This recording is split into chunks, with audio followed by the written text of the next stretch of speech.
Hi Krishna. You know that feeling when you're standing under a big open sky or quietly sitting by a river? There's this suddenly everything feels peaceful. There's this wave of calmness that you feel that we often can't really describe. Ever wondered why? That's because Krishna is right there with us in nature. Today, let's talk about how Krishna Bhakti can be found all around us in the natural world and how nature can help us get closer to Him.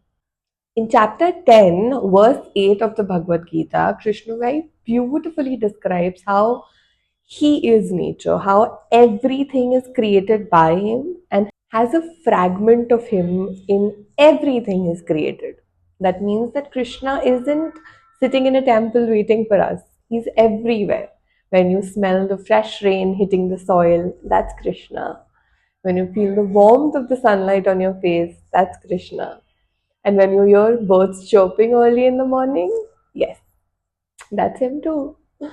Krishna's energy flows through everything in nature, and connecting with him can start by simply being mindful of the world around us. Krishna's life was deeply intertwined with nature. His childhood was spent playing in forests, herding cows, and dancing under the moonlight.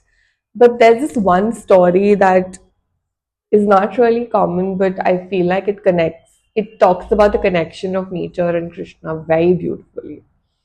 One day, when Krishna was just a child, he was tied by Yashoda Maya for obvious reasons. And while Krishna was crawling around, dragging the whole Mathini with him, Krishna passed between two massive Arjuna trees in the courtyard. Now, these weren't any trees, they were two cursed demigods who were turned into trees for their arrogance. When Krishna, in his playful innocence, passed between them, the Madani got stuck, and with just a little pull, he brought both the trees crashing down. But here's the miraculous part. As the trees fell, the two cursed demigods were released from their tree form. They bowed down to Krishna, thanked him for freeing him, and Krishna, with his infinite compassion, smiled and forgave them. This story reminds us that Krishna isn't just the protector of us humans, he's a protector of nature too. Even a tree can be touched by his grace. Here's what's beautiful about this story. Those Arjuna trees stood there for years, silent and still, yet Krishna never really forgot about them. Similarly, when we honor and care for nature, we're honoring Krishna's creation.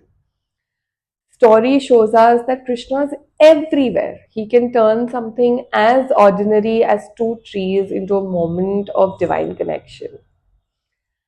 So, when you look at a tree swaying in the wind or hear the sound of rain, remember that Krishna's presence flows through it all. Devotion isn't about going to temples every day, it's about seeing Krishna in the world around you. But Krishna's connection to nature isn't just limited to his time in Vrindavan. It is a reflection of a deeper divine principle that runs in all of his avatars. For example, his earliest reincarnation as the Varaha avatar, which was all about restoring the balance in nature. In the Varaha avatar, Lord Vishnu took the form of a mighty boar to save the earth, Bhudevi as we call her, when she was submerged into the cosmic ocean by a demon, Hiranyaksha.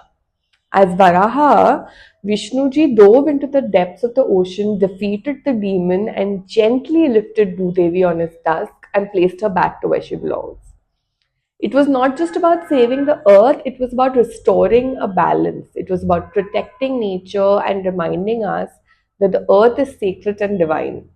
It is also said that when he lifted her, he impregnated her and gave birth to all of the nature around us today.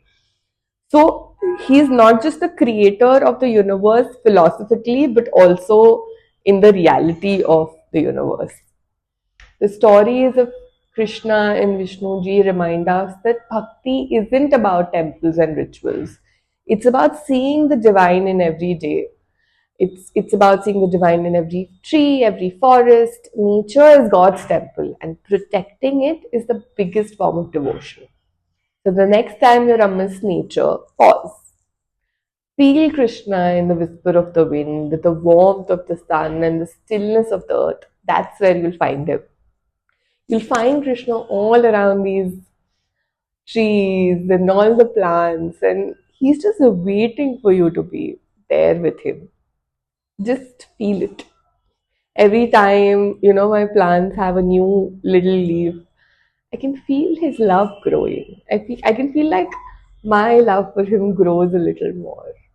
What's your favorite way to connect with Krishna through nature? Let me know in the comments, and if this is something that you resonate with, don't forget to like, share, and subscribe for more. Hari Bol!